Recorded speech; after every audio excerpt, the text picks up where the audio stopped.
Assalamualaikum. Selamat pagi kepada semua. Jadi pagi tadi tuan-tuan dalam sesi introduction and course objective kita tengok jadual ketiga Jadual ketiga Akta 520 berkaitan dengan akreditasi personel binaan. Jadi saya dah terangkan tuan-tuan keperluan sebagai sesuai dengan tajuk kita Site Supervisory, Competency and Responsibility. Jadi sesuai dengan tajuk kita hari ini adalah jadi satu keperluan untuk tuan-tuan at least sebagai site supervisor ni kena dapatkan SKKP level 3 sebagai trade supervisor. Tuan-tuan itu satu benda lah yang tuan-tuan minimal kena ada. Cuma paling bagus kalau tuan-tuan boleh dapatkan CCSS lah ataupun Certified Construction Site Supervisor ataupun penil tapak bertauliah tuan-tuan ada lesen lah. Itu kena khusus 20 hari kalau pilih keadaan pertama. Juga macam Encik Hafiz Ayub, Encik Hafiz adalah kerja melibatkan jaga DLP kan. Paling bagus kalau Encik Hafiz ambil SKKP FME, Facility Management Executive. Itu pun level 4. Tuan-tuan itu pun level 4. Tuan-tuan. Jadi Cik Hafiz boleh pilih sama ada Cik Hafiz untuk dapatkan penil tapak bertauliah ataupun Facility Management bertauliah, Executive Facility Management. Dia ada dua situasi Kalau kita ambil penil tapak bertauliah, projek tu under construction. Tapi kalau Cik Hafiz adalah bidang, contoh skop Cik Hafiz adalah QAQC ataupun kerja Cik Hafiz untuk KPRJ hanya untuk DLP dan sebagainya kan, maksudnya projek-projek yang dah siap buat maintenance dan sebagainya, itu adalah satu cabang yang bagus lah untuk dapat FME. Itu satu. Kedua, syarat pelesenan, syarat nak renew lesen sekarang untuk operation and maintenance company dia dah berubah. Jadi pekerja technical personnel, pekerja teknikal kena ada sijil SKKP lah. Minimum memang SME FME Facility Management Executive. Tuan-tuan kenapa kita tumpukan operation and maintenance? Sebab kalau operation maintenance tuan-tuan tak keluar jauh lah. Tuan-tuan tuan-tuan tak keluar jauh. Tuan-tuan banyak berkisar dekat kawasan bandar tuan-tuan sebab tu bangunan dah sedia ada kan. Kalau projek tu projek serata, memang selamanya lah tuan-tuan ada kerja-kerja melibatkan maintenance work. Dan juga tuan-tuan mungkin boleh masuk dalam bidang perhotelan dan sebagainya tuan-tuan So sekarang tuan-tuan kita sambung kepada sesi yang pertama juga, tapi subtopik yang kedua, iaitu apa perbezaan antara site supervisor dengan inspector work. Apa perbezaan site supervisor dengan cloud work lah tuan-tuan So yang ini tuan-tuan, pihak SIDB sekarang sedang promosi CIS-29, iaitu Contractor Quality Management System, CQMS. So CQMS ni dengan ISO ni selalunya adalah benda yang sama. Cuma untuk CIS-29 ni, dia adalah adaptation by CIDB untuk ISO 9001. Dan kalau tuan-tuan baca berpeluang untuk baca CIS-29 ni, dia lebih mudah kita nak taksirkan lah berkaitan dengan Quality Management System tuan-tuan So, macam mana saya nak download CIS ni? Ada soalan juga macam mana saya nak download CIS ni? Senang saja. Saya bagi tuan-tuan link So, saya bagi tuan-tuan link. Sekejap saya cari link dia.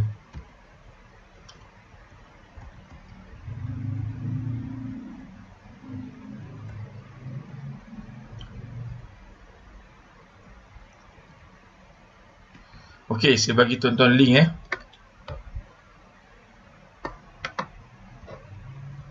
So, tuan-tuan klik link yang saya bagi ni tuan-tuan. Tuan-tuan dapat download semua CIS daripada pihak CIDB. Ni link dia tuan-tuan So, Construction Industry Standard ni tuan-tuan Cik Hafiz, Cik Izwan Puan Nur Kamarina, Puan Tamirianti Jadi kalau tuan-tuan nak download, saya bagi link kan, link tadi tu kan, tuan-tuan terus download. Dan dekat sana tuan-tuan boleh dapatkan CIS CIS 1 sampai CIS 30. Sekarang ni CIS sampai CIS 30 lah. Tuan-tuan tapi CIS 1, 2, 3 dan 4 dah obsolete. CIS 1, 2, 3 dan 4 dia dah obsolete dah. 1, 2, 3, 4 tu ada yang rumah murah, rumah kos sederhana, apartment kos sederhana dan sebagainya. So CIS 1, 2, 3 dan 4 dia dah jadikan CIS 19, iaitu standard perumahan kebangsaan. So semua dah ada dalam tu lah. Tuan-tuan macam ini kalau kita melibatkan kualiti, kita akan tengok kepada CIS 7. CIS 7 ni QLASIK lah tuan-tuan ini kualiti. Tuan-tuan ini berkaitan dengan kualiti. So QLASIK ni dia duduk bawah CIDB CRIM. Agensi di bawah CIDB CIDB CRIM. So CIDB CRIM ni dia ada makmal dia ada buat assessment dan juga dia ada untuk dapatkan lesen PPS bahan binaan lah. Itu CIDB CRIM punya skop tuan-tuan skop dia besar tuan-tuan. So far ada soalan tak tuan-tuan? Yang ini pemasangan tangga tuan-tuan So dalam pemasangan tangga kita selalunya pakai toolset untuk buat penilaian. QLASIK kan tuan-tuan kita buat toolset. So toolset kita pakai spirit level. So spirit level ni yang mana saya buka tuan-tuan Biasa dalam kursus ni tak ada. Dia ada satu lagi kursus tak silap. Tapi bolehlah untuk tuan-tuan kita santai-santai tuan-tuan hari ni. Saya tunjukkan lah. So toolset tuan-tuan untuk toolset dia ada ni tuan-tuan Boleh tak tuan-tuan? Toolset ni dipanggil spirit level. Spirit level panjang dia 1.2 meter, 4 kaki lah 4 kali 3 kan 4 kaki tuan-tuan Tuan-tuan kita letak dia secara serum. Semua tu kena cecah anak tangga. Semua anak tangga kena cecah. Kalau anak tangga ada yang tak touch kepada kita punya spirit level tu, kita ukur pakai steel gauge kita ukur sebagai steel wedge. Steel wedge kita ukur dan dia tak boleh lebih 5 mm. 2 hun lah senang cerita. Kalau kat tangga 2 hun. Tapi kalau kita letakkan anak tangga, ada anak tangga yang tak touch, kita ukur dia dapat 7 mm, maksudnya fail lah. Tangga tu fail. Dari segi assessment QLASIK dia fail. Jadi markah dia hilang kat situ lah tuan-tuan So ni yang warna kuning adalah spirit level. Keundangan ni untuk lantai dan dinding. Kalau dinding kita letak serong macam ni. Kita letak serong ni kat dinding, kita tengok dia ada selanting atau tidak. Permukaan tu lah. Permukaan tu dan dinding dengan lantai sama, tak boleh lebih 3 mm. Jadi standard kebangsaan tak boleh lebih 3 mm. 1 hun lah, jangan lebih 1 hun. Kalau itu dianggap sebagai tuan-tuan punya lantai dengan dinding even lah. Maksudnya rata. Tapi kalau tuan-tuan letak ni dekat dinding, tuan-tuan tengok ada yang selanting. Selanting maksudnya ada gap lah. Ada gap, tuan-tuan ukur dengan steel wedge tu. Besi steel wedge tu tuan-tuan ukur. Dia mestilah tak boleh lebih 3 mm. Kadang-kadang tuan-tuan ukur dapat 5 mm fail. Jadi dinding tu tak alignment dia verticality, horizontally tak kena. Jadi dia fail lah. Okey. Yang berikutnya kita pakai yang ini tapping rod. Saya tunjukkan tuan-tuan terus lah. Yang ini tapping rod. Saya tunjukkan tuan-tuan terus. Yang ini tapping rod. Tapping rod ni tuan-tuan dia panjang lebih kurang 1 meter. Dia panjang lebih kurang 1 meter. Semuanya stainless steel. Lepas tu dia ada tapping rod head lah. Head ni pun stainless steel.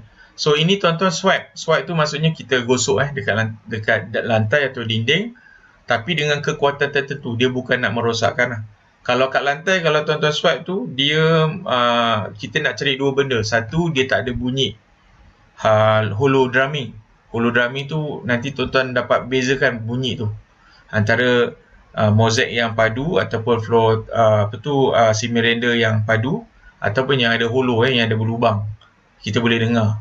Sebenarnya lepas tu bila ada bunyi hollow tu kita akan tapping. Sebab tu namanya tapping rod. Kita dapatkan kedengaran tu lah. Tu satu. Tapi di samping tuan-tuan swipe tu katakan tiba-tiba melantun, melompat lah. Bila tuan-tuan swipe tu tiba-tiba melantun. Tapping rod ni. Itu maksudnya lantai tu fail dari segi leakage. Dia punya ketebalan lantai tu antara mozaik dengan mozaik tu ada mozaik yang ternaik 1 mm. Jadi itu tak boleh 1 mm tu leakage. Jadi dia bila kita swipe ni terangkat. Bila terangkat tu fail juga. Lantai tu fail. dia punya finishing dia fail lah untuk lantai. Kalau kat dinding, tuan-tuan swipe juga dekat dinding, tapi tuan-tuan kekuatan dia bukan yang kuat lah. Kita bukan nak merosakkan dinding tu, kita nak dengar saja. Nak dengar secara audio. Ada yang kosong tidak. Selalu tips kita cari tempat kosong ni dekat kawasan-kawasan yang ada electrical fitting, ada aircon point dan sebagainya. Sebab itu kalau ada melibatkan conceal piping, kontraktor tuan-tuan tak buat kerja tu dengan betul-betul, memang dia jadi hulu. Tuan-tuan selalu tip macam tu lah. Kita nak cari tu senang je tuan-tuan sebab kita banyak sampling kan, jadi kita nak jimat sikit masa. So kita cari dekat tuan-tuan punya weakest link lah, weakest point. Selalu kalau saya nampak kat situ ada switch, saya test lah dekat situ. Kalau nak cari hulu ni macam itulah tuan-tuan. Lepas tu ada point point elektrik, point aircon. Kita carilah dekat mana-mana yang ada conceal piping, selalunya dia jadi fail. Dia bukan sebab conceal piping tu berbunyi, tak. Masa tuan-tuan buat kerja conceal piping tu, tuan-tuan tak fully plaster. Sebenarnya bila kerja MND, contoh macam Puan Nur Kamarina tadi, Miss Tarmiyanti So kalau kita dah pasang, kita dah potong pakai makita, kita potong dinding batu tu, kita potong sebab kita nak pasang conceal piping kita. So selalunya hari pertama bila kita buat, kita letak tu, kita just bancuh mortar untuk tampal dia saja. So dia by spot lah, tampal saja. Tapi esoknya sepatutnya ada seorang lagi tuan-tuan buat untuk buat balasan. Balasan maksudnya dia bancuh lagi mortar, dia plaster penuh. Dia plaster penuh dulu. So nanti orang plaster masuk, dia baru plaster wall yang betul. Tuan-tuan mesti dapat flush balik dengan batu tu, dengan brick wall tu. Kalau tuan-tuan tak buat gitu, memang jadi hulu. Dinding akan jadi hulu lah. Itu yang kita selalu tangkap. Teknik. So selalunya dalam kita punya RFI, request for inspection, kita dah tetapkan untuk kontraktor plaster. Dia hanya boleh plaster dinding tu kalau setiap conceal piping tu telah paktoi lah, orang Cina kata. Paktoi ataupun plaster kasar. Paktoi lah kita kata plaster kasar. Plaster kasar tu maksudnya dia dah plaster kasar untuk menutup semua lubang. Dan dia mesti flush dengan dinding yang sedia ada lah, dinding batu sedia ada. Dia mesti flush, dia mesti penuh. Lepas tu baru orang plaster boleh buat kerja plaster. Baru tak ada masalah. Yang ini adalah L square. Tuan-tuan, L square. Kalau saya punya ni, dia ada Q-lasik tuan-tuan. Dia ada lambang Q-lasik. Macam ni tuan-tuan. Dia lambang Q-lasik. So L square ni tuan-tuan, kalau standard kebangsaan, setiap 300 mm length ni, dia mesti tak boleh lebih 4 mm. So macam mana nak pakai dekat corner tu tuan-tuan, yang dia 300 kali 200. Yang 300 ni tuan-tuan lekapkan dekat dinding. Lepas tu tuan-tuan tengok yang 200 ni, dia ada permukaan dinding tu selanting ataupun tepat, ataupun mencecah. L square ni lah. Kalau tak mencecah, tuan-tuan ukur dengan steel wedge. Jadi buat ukuran dengan steel wedge tu, tuan-tuan ukur. So dia tak boleh lebih 4 mm. Kalau lebih 4 mm, dia fail. Tuan-tuan Jadi dalam Q-lasik tuan-tuan, by concession dia ada 3, 4 dan 5. Tuan-tuan senang ingat lah sebenarnya. Kalau tuan-tuan ambil course ni, memang senang ingat. Dia 3, 4 dan 5.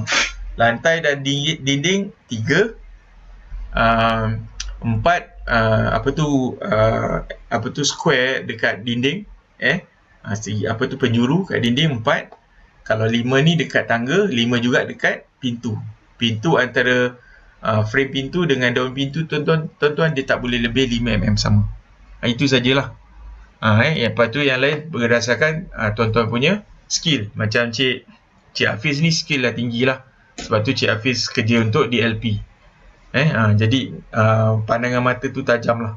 Tuan-tuan yang penting cari defect. Tapi sekarang dah ada purchaser kan, purchaser yang komplain lah. Jadi just repair ikut purchaser komplain.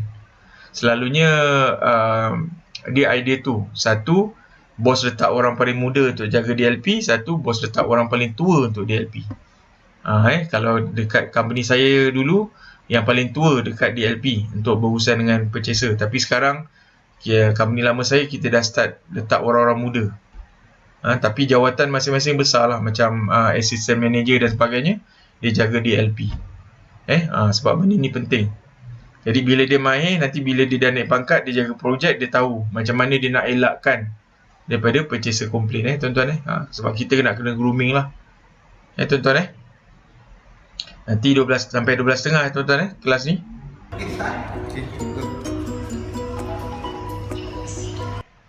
Okey Cik Hasan. Okey tuan-tuan Cik Hasan Nur Rahman ni saya punya cikgu.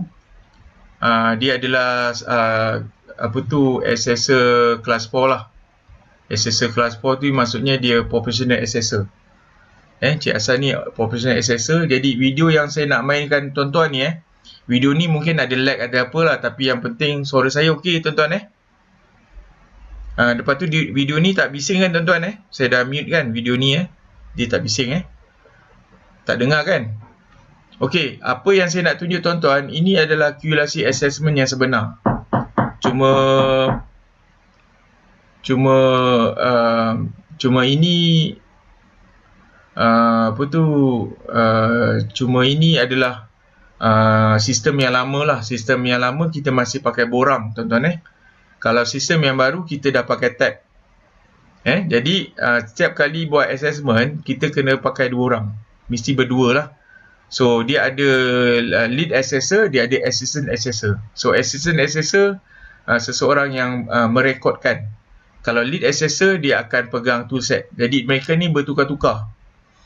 Kalau saya dulu dengan Cik Hasan, kalau saya buat pre-assessment, saya akan jadi assistant assessor lah. Jadi saya akan rekodkan tuan-tuan So setiap kali Cik Hasan cakap, itu kita anggap sebagai fail. Tuan-tuan jadi kita tengok tuan-tuan kita tengok video ni. So kalau tuan-tuan tengok cara Cik Hasan pegang ni kan tuan-tuan. Cara Cik Hasan pegang ni, Cik Hasan orang yang pakai tangan kanan.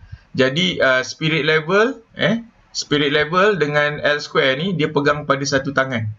Ini skill tuan-tuan Cik Nazmi ini kalau ujian praktikal dia tengok benda ni dulu. Kalau tuan-tuan Caca Marubah pegang alat memang fail lah. Ini asas ini benda asas yang saya bulatkan ni ni benda asas. So spirit level yang warna kuning ni skala spirit level 1.2 meter ni kita pegang dengan L square sekali lah. Skill dia macam gini tuan-tuan Lepas tu kalau tuan-tuan perasan seorang assessor dia banyak pakai seluar cargo pant yang banyak kocik ni. Sebab dia punya toolset semua banyak dekat dalam kocik-kocik ni tuan-tuan So kalau kita tangan kanan, kita akan pegang tapping rod tu dekat kanan. Kalau tuan-tuan orang yang kidal, tapping rod ni tuan-tuan pegang tangan kiri, tapi tangan kanan tu pegang spirit level dengan L square. Ni cara dia pegang lah. So kita tengok bila dia buat ni, dia swipe tuan-tuan dia swipe. Swipe tu macam dia goreskan lah. Dia punya dia goreskan tu, dia cari bunyi tuan-tuan saya mainkan dia punya sound.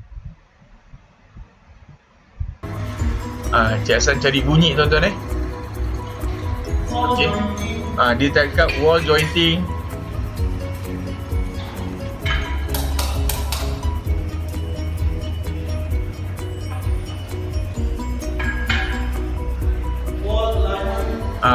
Tuan-tuan tadi Cik Hasan kata apa? Wall alignment.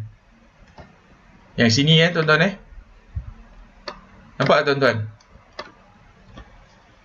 Dia bukan tengok bubble tuan-tuan, jangan salah faham. Dia just tapi alignment ni dia ukur lah ikut bubble alignment. Dia ukur. Tapi yang tadi ni dia cari evenness.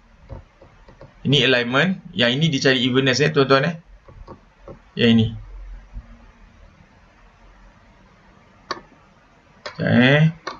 Kita ada masa kan, saya main-main inilah tuan-tuan tuan-tuan ini skill tuan-tuan macam mana kita buat assessment. Lepas tu perasan tak assistant tu dia akan buat apa? Dia akan test switch dia tengok berfungsi atau tidak dan sebagainya. So sekarang Cik Hasan nak tengok benda yang asas. Benda yang asas je lah tengok dekat pintu lah. Tengok kat pintu sama ada dia lebih 5mm atau tidak lah. Pintu dengan frame. Tapi orang pengalaman ni biasa kita tengok by mata kasar lah. Cuma kalau kita rasa lebih, kita baru ukur. So ini dia nak tengok kepada ni tuan-tuan yang ini. Yang ini dia nak tengok dia nak tengok dekat atas pintu ni tuan-tuan. Ada cat atau tidak. Dekat atas pintu tu cat atau tidak. Tu kita pakai angle mirror. Tuan-tuan ini selalu fail. Encik Hafiz ini selalu fail. Kalau Cik Hafiz dapat orang tuan rumah yang pandai kan, dia kata, Cik Hafiz, pintu saya tak cat dengan betul. Kenapa kena cat dengan betul, tuan-tuan? Kalau kawasan tu kena hujan atau kena air, dia akan berlaku penyerapan air dan pintu tu rosak lah. Sebab tu pintu kena cat dengan betul.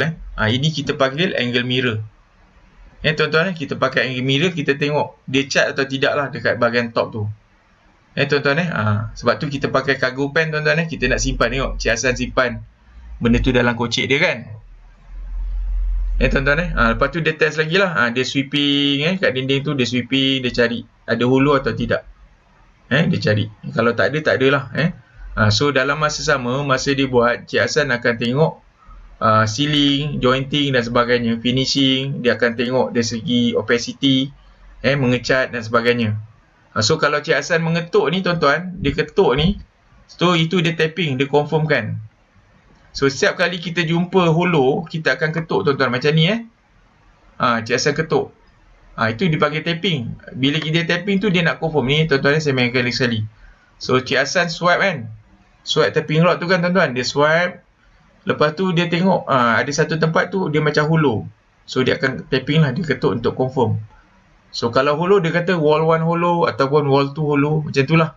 Sebab kita ada segi 4 kan untuk dinding. So L pertama wall 1, L kedua wall 2. Tapi itu kita tentukan lah. So yang ini yang Cik Hassan buat, dia ukur. Dia ukur dia punya evenness. Lepas tu dia tengok atas lah, dia tengok ceiling. Setiap kali yang Cik Hassan cakap, itu fail. So kalau dekat tingkap ni, tuan-tuan, dalam standard kita akan test 3 kali. Buka, tutup, buka, tutup, buka, tutup. Tapi dia mesti lulus 2 kali.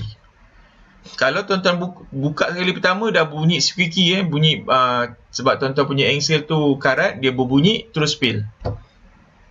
Tuan-tuan, macam ni dia dapat satu holo. Bila dia tapping je, maksudnya dinding tu holo. Selalunya kita dekat bawah tingkap ni, kita akan tahulah ada satu piping ke apa kan. Kita tahu, kita akan tangkap lah. Tuan-tuan, kita akan tangkap. Tuan-tuan, ini cara dia lah. Ada soalan tak, tuan-tuan? Saya kasih kelas tuan-tuan ni. Ada soalan tak? Sebab saya terlaju sikit kan. Saya jaga rhythm saya punya slide. Ada soalan yang tuan-tuan nak bagi pada saya? Cik Hafiz, ada soalan Cik Hafiz? Yang ini kita ukur dekat kapet pun sama. Kapet pun samalah. Tapi kapet dia punya item delamination. Delamination maksudnya dia punya gum kapet dengan lantai tu kuat atau tidak. Kalau kita jalan, kita rasa ada yang kosong kan, ada yang tak bergum, so kita akan cakap delamination lah. Delamination dekat kapet, juga dekat timber flooring. Timber flooring kalau tuan-tuan jalan, tiba-tiba dia macam kosong kan, ataupun ada yang gum tak cukup kan, so itu kita panggil delamination tuan-tuan. So tuan-tuan tengok Cik Hassan dia cari item tu dekat bawah aircon. So bawah aircon ni mesti holo. Nampak tu tuan-tuan? Dia cari lah. Sebab kita tahu ada satu trunking kan kepada aircon tu. Kalau dia tak tapping, maksudnya dia jumpa lah. Dia kata dia okey lah. Tapi ada, kalau aircon ni memang kita carilah. Sebab kongsi piping tu mesti biasanya ada melibatkan holo lah. Ini dia test tuan-tuan evenness. Dia test evenness lah. Bila letak tu, semua permukaan touch. Kalau touch, okey lah. Lepas. Ini tuan-tuan bawah ni kan, bawah aircon lah. Dia cari. Tengok, dia tap. Dia tap fail lah. Tuan-tuan dia tap fail lah. Tuan-tuan okey, kalau tu saya bagi bunyi tuan-tuan Wall 1 finishing, wall 1 follow. Wall 2 finishing. Tuan-tuan tengok kita ulang balik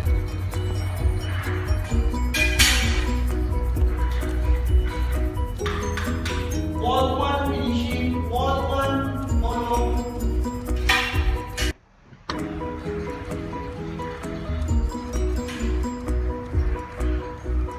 Area 4 floor 4.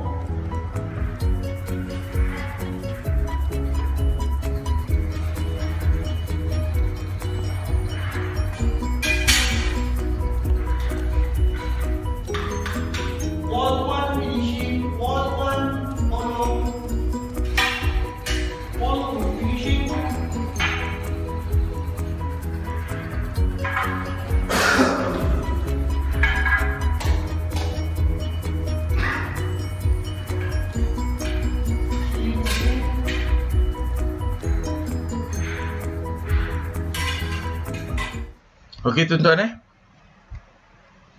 Ada soalan tak tuan-tuan? Kalau tuan-tuan nak tanya. Saya jarang-jarang tuan-tuan buat macam ini. Ada soalan tak?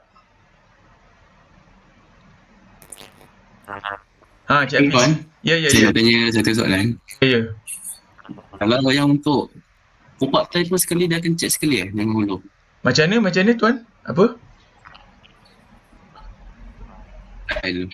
Ya Cik Hafiz. Apa? Maksudnya tile tu dia pop-up. Oh, dia ya. terangkat sekali maksudnya. Itu dikira holo lah. Pop-up tu ada dalam standard lah. Dikira sebagai masalah lah. Dikira sebagai masalah. Dia kira dalam hulu Dia item lain. Dia kira rosak lah. Sekejap saya cari. Saya buka tu tuan-tuan.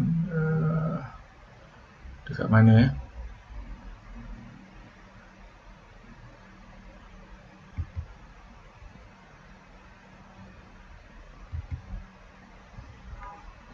Sebab kita ada masa kan tuan-tuan nanti pukul 12 kita masuk yang satu lagi. Dia tuan-tuan tengok dekat Annex B tu. Ni sampling.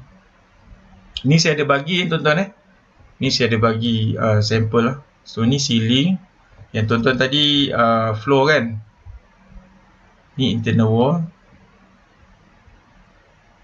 Okey, ni floor Cik Hafiz ni Cik Hafiz boleh semak kat sini Cik Hafiz CI7 2021. Saya ada bagi soft copy dalam Google Drive tu. Cik apa tu, kalau dekat office kan boleh print. Dia 30 muka surat sajalah, boleh buat reference. So yang ni page 16 lah Cik Hafiz So kalau kita tengok finishing tu, yang ini semua by visual. Lepas tu evenness tu kita pakai spirit level. Fall in wet area ni dalam kawasan toilet. Staircase 5mm saya kat tadi, jointing kita tengok yang ini tuan-tuan, yang tuan-tuan ada protrusion ni protrusion Kalau leakage memang kurang 1mm, kita cari apa yang Cik Hafiz cakap tadi. Ni yang pop up dekat sini Cik Hafiz, crack and damage. Dia crack and damage. Nampak tak Cik Hafiz sebab tu benda dia sebab setiap satu bahagian tu ada 6 elemen defect dia. Ada 5 defect. Dia ada 6 elemen, setiap tu ada 5 Ada finishing, alignment and evenness, ada crack and damage, hollowness, delamination dengan jointing. So yang Cik Hafiz cakap pop up tu crack and damage. So masalah Cik Hafiz ni kalau DLP, kalau dia pop up selalu masalah kat pop up ni ialah dia bila kita dah repair Cik Hafiz angin dah masuk kat dalam tu Bila angin dah masuk dia makin banyak Cik Hafiz masalah dia Ya betul. Dia makin membesar Yang itu jadi masalah lah. So masa nak kerja repair tu elok pakai gum lah. Pakai Sika gum Sika 88. Cik Hafiz kalau repair tu budak yang buat kerja repair dia pakai simen basa ke dia pakai gum? Dia pakai Sika 88. Sika 88. Pakai Sika 88 lah. Tapi biasanya bila kita dah repair, kita potong, dia bila angin dah masuk dia memang akan jadi pop up lagi lah. Itu je masalah. So selalu paling susah adalah porcelain tile lah. Porcelain tile paling susah nak control Tapi tiling ni once Cik Hafiz ada masalah pop up memang banyak lah. Memang banyak. So sekarang Cik Hafiz punya balance produk tu masih ada atau tidak dekat site? Stok Balance produk masih ada. Masih banyak lah. Kalau masih banyak okey Cik Hafiz Kalau dah kalau dah kurang tu susah sikit. Sebab kadang-kadang bila kita buat tempoh 2 tahun ni DLP, kadang-kadang stok kita tiling tu kurang Dia tiling ni kalau tuan-tuan pakai yang yang lain dia punya dia punya dia punya model, dia akan jadi masalah nantilah. Ada lagi soalan tuan-tuan sampai pukul 12 ni? Cik Hafiz ada lagi soalan? Cik Hafiz, selalu masalah Cik Hafiz pop up lah.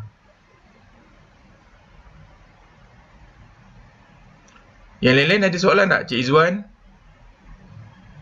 ada soalan tak tuan-tuan? Sebab kita bila banyak masa ni tuan-tuan. Ya. Ada apa lagi soalan Cik Izwan? Tak ada apa je. Tak ada ya.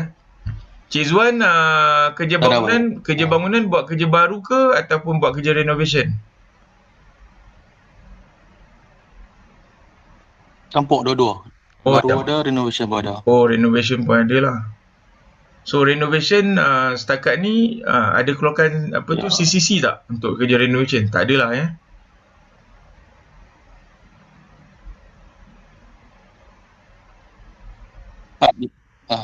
Tak ada ya. Tak apa. So tuan-tuan, tadi yang saya main tu video tu Cik Hassan lah Cik Hassan, saya punya cikgu.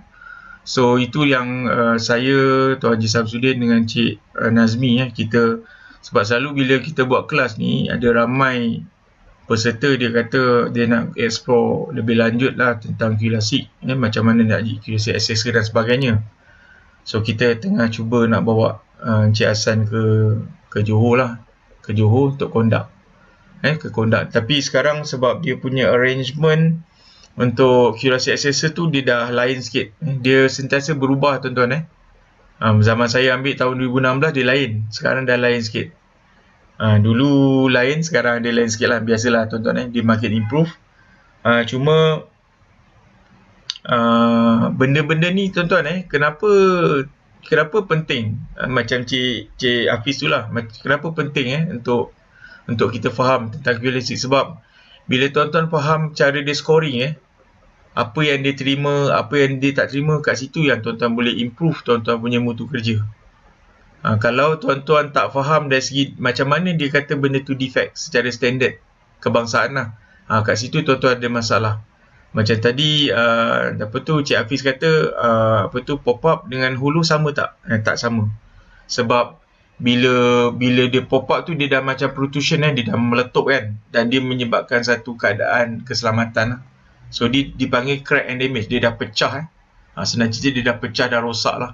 So kalau dah pop up ni memang tukar lah tuan-tuan Asalnya kebanyakan kepada tiles yang bersaiz besar bersaiz besar.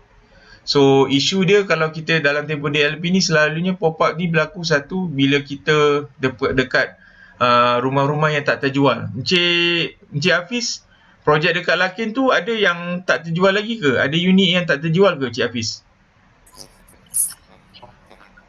Masih ada yang masih tak jual. Biasanya pop up ni daripada yang tak terjual. Dia sebab dia asalnya dia ada hulu. Ya, betul. Dia ada hulu, tapi bila dia lambat orang masuk, sebab kita kadang-kadang cuma tak buka pun cermin kalau kita buka top hang tu nanti burung masuk pula, kotor pula rumah kan. Ataupun kita buka kecil je. Lepas tu nanti satu masa tu sebenarnya tuan-tuan lantai rumah ni dia kena exercise. Exercise maksudnya tuan-tuan pijak. Kalau rumah yang jarang dipijak ni ataupun tak terjual ni, dia memang jadi hulu. Kalau hulu tu dia akan jadi pop up sebab tuan-tuan tak press dia. Saya punya internet okey tak tuan-tuan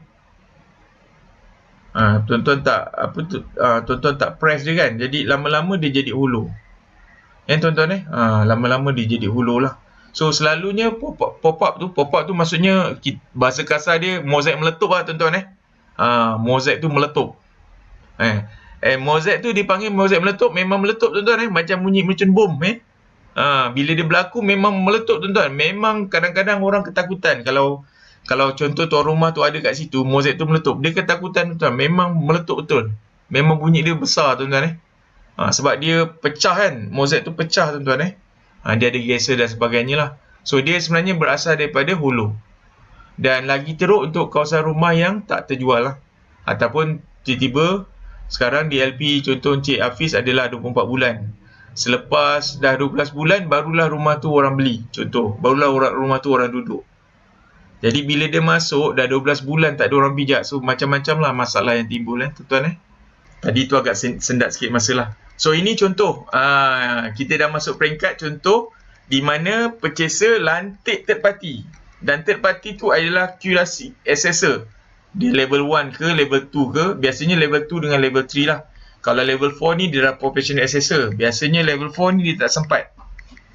Macam dulu cikgu saya, Cik Hassan Abdul Rahman, dia level 4. Jadi saya bantu dia lah. Sebab dia biasa tak sempat, dia banyak assignment dengan CIDB. Jadi saya jadi sidekick dia lah, saya buat kerja.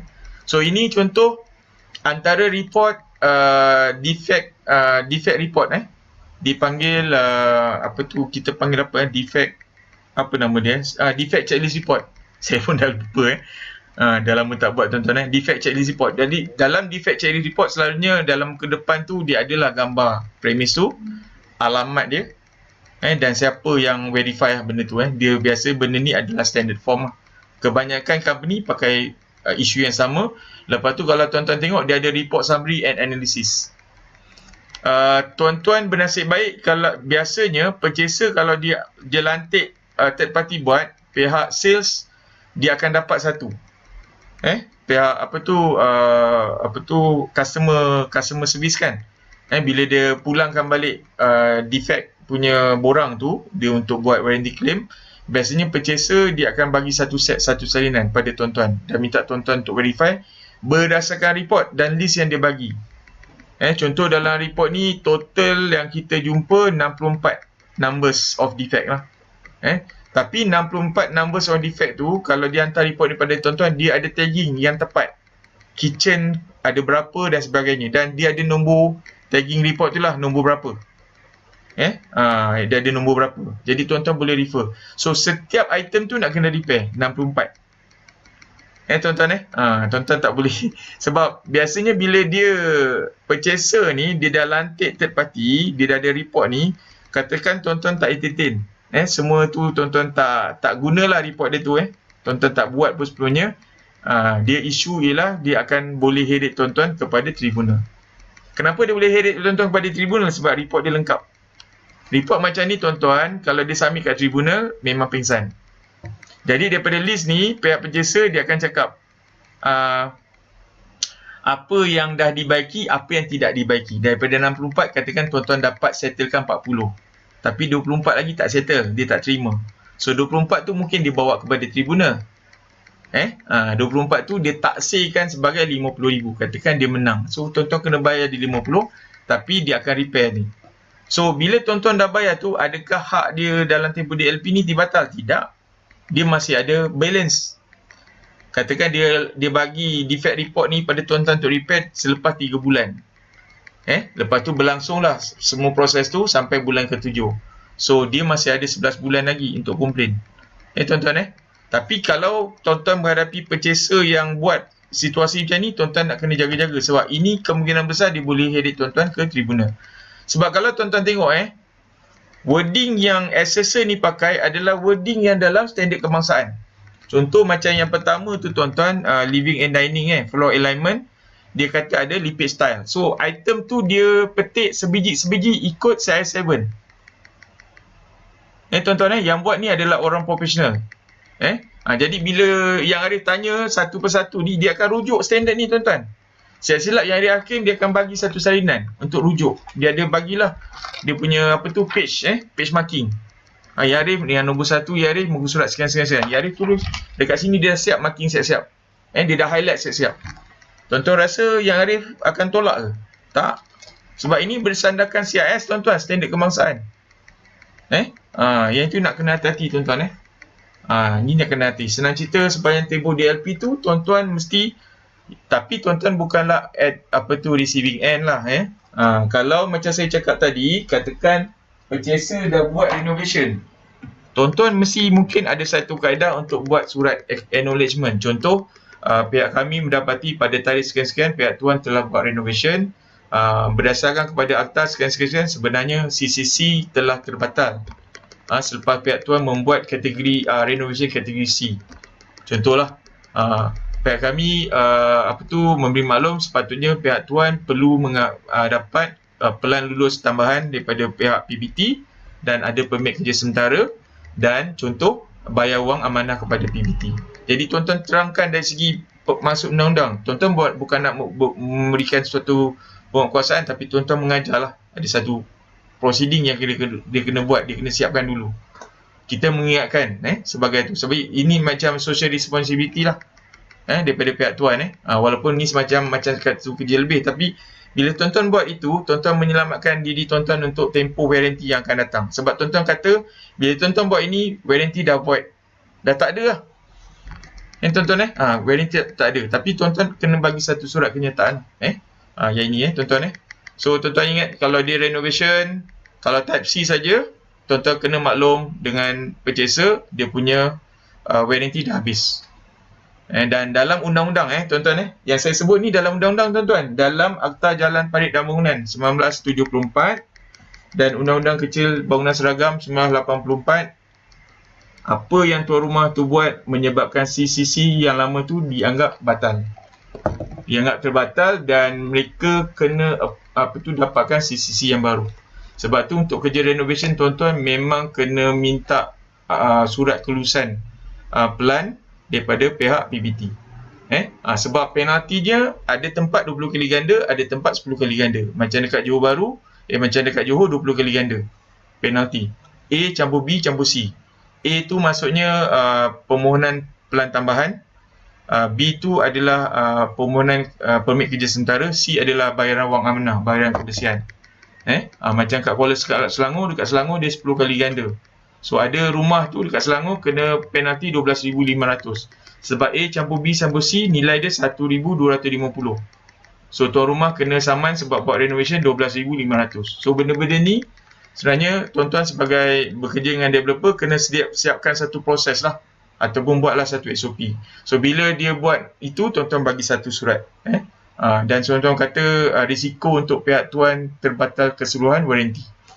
Tuan-tuan jangan tuan-tuan bila dia dah buat, dia dah masalah, lepas tu dia datang balik pada tuan-tuan itu tak fair tuan-tuan Sebab contoh kalau dia buat rewiring balik, kalau melibatkan trip, itu dah susah tuan-tuan. Satu, susah sebab nak buat tu susah, nak kena tarik wayar yang baru. Kedua, ada risiko kebakaran. Tuan-tuan itu nak kena hati-hati tuan-tuan jangan terima padah lah kena hati-hati. Okey tuan-tuan ini contoh lah ini contoh kawan saya dekat Johor Bahru, dia banyak buat kerja ni. Tuan-tuan dia banyak buat kerja services ni. Sekarang memang ramai orang buat tuan-tuan ramai orang buat sampai dia pakai drone dan sebagainya. Macam kawan saya ni suami isteri, kawan saya ni yang isteri dia. So dia ni adalah QAQC team untuk developer dekat Johor Bahru. Suami dia adalah TMB staff. Jadi bekas TMB staff lah. Jadi dia gabungkan sekarang purchaser ni tuan-tuan, dia sangat suka sampai peringkat check electrical lah. Sampai peringkat check electrical dia sangat suka. Kalau yang item biasa ni tuan-tuan, ini item biasa bangunan ini biasa bangunan. Contoh dia pakai Bosch selalu orang pakai yang thermal camera Bosch ni lah. Tapi kalau pakai Bosch, tuan-tuan akan dapat satu kabel kamera. Jadi tuan-tuan boleh tengok kalau tuan-tuan sebagai assessor boleh tengok sama ada piping tuan-tuan ni flow trap tu ada clog atau tidak. Kat situ. Jadi mereka ni tuan-tuan kalau dia issue out apa yang dia jumpa, benda tu semua sebenarnya well documented. Dia bukan main suka-suka je tuan-tuan dia adalah well documented. Yang ini dah biasa lah tuan-tuan fascia board dan sebagainya. Dulu kawan saya ni dia panjat suami dia akan panjat bumbung dan tengok. Sekarang dia pakai drone saja. Dia pakai drone, jadi setiap katakan fascia tak betul ke roof tile tu pecah dan sebagainya, dia akan ambil gambar lah. Jadi dia punya report tu sangat komprehensif tuan-tuan semua nampak jelas lah. Kalau Mega ni of course saya tengok dia punya posting yang dia share tu kebanyakan masa kebanyakan masa tuan-tuan punya wireman ni sangat suka pakai kabel 2.5mm. Saya tak faham apa kenapa dia tak nak pakai 10mm ikut ST punya, padahal mereka tu ada lesen dengan ST tuan-tuan ni tuan-tuan sebagai inspector work nak kena faham juga. Tuan-tuan nak kena tengok ada juga yang dia jumpa pakai dua kabel. Dia nampak 10mm tapi dia sebenarnya pakai 2.5. So ada kabel yang tak connect pun dekat copper rod. Jadi bila ambil result memang kosong, memang cantik tuan-tuan sebenarnya tak connected langsung. Ini selalu masalah tuan-tuan ini satu masalah. Okey, sebelum kita pindah pada slide lain, pada 26 November 2019 tuan-tuan dulu jadi satu masalah sebab pihak developer selalu minta kepada KPKT untuk kelulusan EOT. Ini khasnya kepada developer yang bersifat GLC dan sebagainya lah, saya tak payah sebut. So isu dia bila dia buat macam ni tuan-tuan, purchaser tak dapat hak LED. Contoh rumah serata kebanyakan masalah kat rumah serata lah, apartment Jadi sepatutnya dalam undang-undang HDA tu tuan-tuan 1996, Akta Perumahan Kebangsaan 1996, sepatutnya dalam tempoh 36 bulan dah dapat kunci. Katakan projek dah lewat, bukan 36 bulan tuan-tuan dah dekat 50 bulan pun tak dapat kunci. So sepatutnya 1 bulan entitled untuk dapat katakan RM3,000 dengan nilai 100 sehari. Jadi sepatutnya serang kunci 36 bulan, sekarang dah 56 bulan, dah lebih 20 bulan. Jadi lebih 20 bulan tuan-tuan kali lah sebulan 3,000 kali dengan 20 dah sepatutnya entitled. Purchaser sepatutnya dah entitled dapat RM60,000. Betul tak tuan-tuan? Sebulan LED adalah 3,000. Sehari 300 kan? Sehari 100. Sebulan 3,000. So sekarang lewat 20 bulan. So sebenarnya entitled kepada 30,000 setahun. Setahun 12 tuan-tuan 36. Saya kadang-kadang kira dah lain tuan-tuan So itulah nilai yang nak kena bayar 20 bulan kan 60,000. Itulah nilai yang nak kena bayar. Jadi biasanya developer ni akan dapatkan EOT dengan KPKT lah. Cuma pada November 2029 Mahkamah Persekutuan memutuskan bahawa Ketua Pengarah KPKT tiada hak untuk memberi sebarang EOT. Sebab Akta Housing Development Act 1966 menyatakan dengan jelas dia menjaga kepentingan purchaser semata-mata. HDA ni tuan-tuan, KPKT ni fungsi dia semata-mata jaga kepentingan purchaser. Jadi dia tak boleh keluarkan EOT sebab EOT tu belong to EOT tu ataupun LED tu sebenarnya belong to purchaser and developer dan tak ada kait-mengait dengan kerajaan. Tuan-tuan jadi kerajaan tak boleh bagi EOT. Itu salah lah. Jadi court keluarkan ini. Jadi selepas ini katakan pihak developer dia terpaksa bayar EOT, dia dah lambat. LED dia dah lambat. Jadi dia apply for kelulusan EOT tapi dia apply dengan housing controller ataupun KPKT. Benda ni jadi satu kesalahan. Dan Ketua Pengarah KPKT boleh dipenjarakan lah. So ini November 2019 keputusan ni dicapai. Jadi sekarang memang tak boleh tuan-tuan ini adalah landmark ruling kita panggil ni sebagai landmark ruling. Dah tak boleh buat lagi. Kalau dulu memang developer banyak dia mohon dengan KPKT untuk keluarkan EOT. So bila dapat dia tak perlu nak bayar LED. Tapi sekarang tak boleh. Tuan-tuan ini tuan-tuan kena tahu lah. Ini satu risiko. Jadi macam saya cakap tadi, sebab tu untuk landed adalah tempoh 24 bulan. So kontrak yang dibagi pada kontraktor hanya 18 bulan. So tuan-tuan sebagai inspector work, tuan-tuan kena pastikan projek tu siap on time, bantu dia siap on time. So kalau sebarang risiko yang tuan-tuan jumpa, kena maklum cepat-cepat kepada principal. Sebab tuan-tuan kena tahu arkitek dalam perundangan dalam akta, dalam COC mereka hanya entitled untuk beri extension of time maksimum 6 bulan saja. Itu tuan-tuan kena faham. Nombor satu, takkan lebih 6 bulan. Sebab kalau terpaksa, projek tu terpaksa berikan EOT lebih 6 bulan, itu melibatkan cost impact, financial impact. Dan selalunya klien, developer dia akan charge balik kepada konsultan.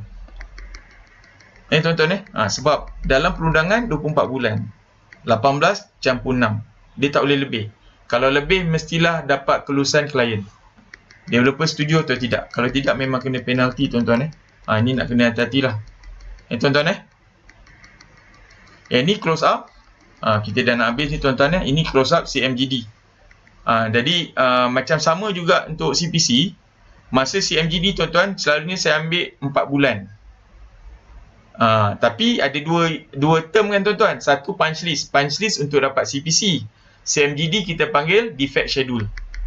Selalunya katakan situasi yang sama, saya punya CMGD, milestone saya pada Disember ini. Disember 2023 untuk CMGD. Saya punya work program, milestone dia itu. Jadi saya biasanya 4 bulan sebelum milestone tu, saya akan bagi satu surat. Sebab dalam dalam JKR, kontrak JKR 203A ataupun dalam kontrak PM 2018, memang ada syarat kat situ, kontraktor kena buat written notice yang bangunan dia nak dapat CMGD. Maksudnya dah sampai masa. Tuan-tuan kenapa tempoh tu tuan-tuan? Tuan-tuan kena tahu 10% daripada bangunan yang kita bina tu tak terjual. Ada masalah 10%. So selalunya masa nak CMGD ni tuan-tuan, rumah yang tak terjual ni, inilah defect yang paling besar yang tuan-tuan kena selesaikan. Selalunya volatile memang kita buang habis, buat baru. Painting biasa kita akan buat baru. Tuan-tuan jadi yang ini nak kena tahu. Selalunya dalam contoh kontraktor, kita punya management meeting, bos akan sentiasa tanya project manager, you punya projek sana macam mana sale? Tak terjual berapa biji? Tuan-tuan kalau dalam 5%, bos happy sikit lah. Sebab itu semua cost jatuh pada bos. Bos kena tanggung. Kenapa saya cakap macam tu tuan-tuan? Sebab kita nak lepaskan the final 2.5% of our retention monies. Contoh untuk projek katakan 20 juta lah 20 juta tu threshold kan untuk tuan-tuan Contoh projek 20 juta. Jadi untuk projek 20 juta, retention money ialah 5%. 5% ataupun 1 juta ringgit. So first CPC tu tuan-tuan dapat, tuan-tuan akan dapat 500,000. CMGD ni keluar, tuan-tuan akan dapat balance 500,000. So 500,000 tu tuan-tuan, 500,000 tu tuan-tuan akan dapat kalau CMGD ni keluar. Jadi untuk dapat balik 500,000 tu, berapa yang bos tuan-tuan nak kena tanggung, nak kena selesaikan. Tuan-tuan kalau rumah tu banyak tak terjual, memang pengsan. Sebab tu bila rumah terjual tuan-tuan, tuan-tuan kena galakkan kepada purchaser untuk come out dengan defect list. 3 bulan sekali dia nak bagi defect pun tak apa. Repair sampai hujung tu kita akan drop. Selalu dalam report management meeting, project manager akan laporkan pada bosses lah. Bos akan tanya secara community, berapa defect, cukup tak kurang? You punya rhythm cukup tak bang? Kalau bos saya dulu lah, bang, you dapat counter tak 2 bulan punya 2 minggu punya deadline? Kalau kita kata masih cukup bos, kita boleh layan lagi. Kalau tak boleh layan, kita akan cakap. Lepas tu, bila kita dah nak sampai CMGD ni, kita akan ambil team defect kita untuk bantu. Sebab kita nak rapid kita nak buat cepat. Tuan-tuan itu CMGD lah. Jadi selalunya pihak arkitek dia akan work about dan dia bawa tuan-tuan sekali lah. Kalau tuan-tuan masih ada dekat projek, selalunya tuan-tuan dah tak ada lah tuan-tuan dah kat projek lain tapi untuk tim inspector work yang masih kat tapak, biasanya ini adalah bagi pihak developer lah. Dia akan work about sekali dan dia akan verify sekali. Tapi kalau ada jumpa defect yang besar, major defect. So bila jumpa major defect, apa yang berlaku? Bila jumpa major defect, arkitek akan quantify berapa cost repair tu. Jadi nanti dia mungkin keluarkan CMGD, dia setuju, tetapi dia kata ada certain manis dia akan tahan. Tapi itu bersifat two way, setuju atau tidak lah. Tuan-tuan tapi kalau nilai tu lebih besar daripada anggaran dia, dia mungkin akan tahan duit. CMGD ni sangat tricky tuan-tuan tak semestinya akan dapat. Tuan-tuan sebab tu tempoh tu biar panjang, jadi kita selesaikan Tapi untuk rumah tak terjual, memang definitely kita terpaksa settle. Tuan-tuan kita terpaksa tolong lah. Kalau bos saya, dia tak ada banyak cakap lah, rumah tak terjual, dia kata berapa unit, ok, rework balik. Biasa bos saya dah ada agreement lah dengan peringkat developer. Dia kata ok bos, you punya rumah 5 tak terjual so ini you nak apa, I buang semualah tile dia, buat baru. Sekian. Setuju, arkitek pun setuju. So gentleman agreement lah. Sebab dia dah penghujung tuan-tuan, CMGD ni kita dah hujung kepada final account.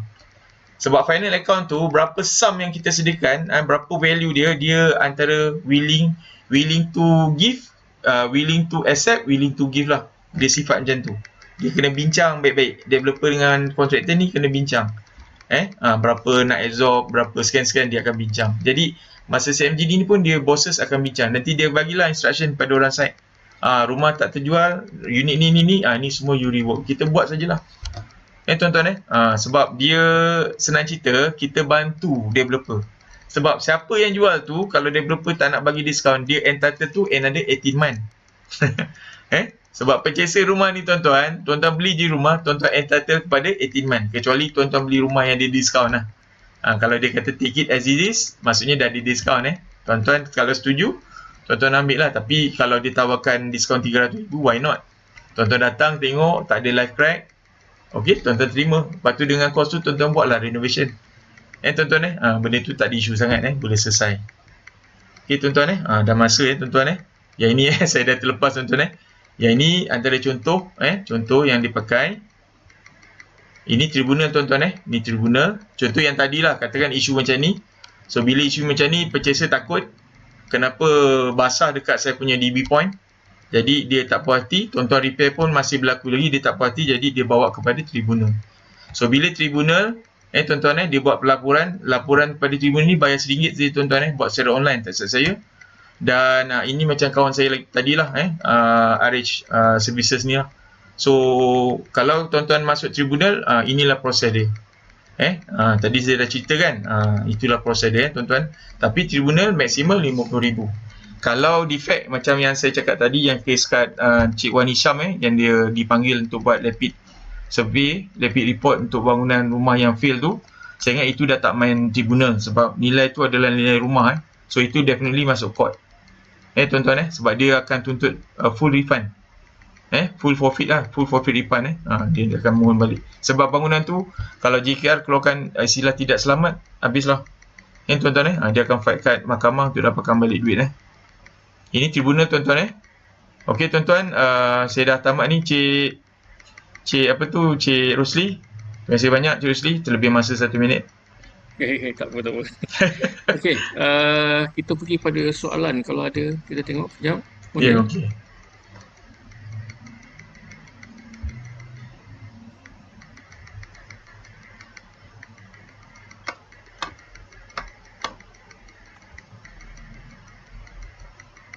Saya rasa banyak yang rasa Cik Khairul dah jawab tadi kan Ya. Okey, ada satu sajalah daripada authority cancel. Okey, Tuan Speaker katakan setelah CCC rumah terbatal, apakah authority can sue the purchaser?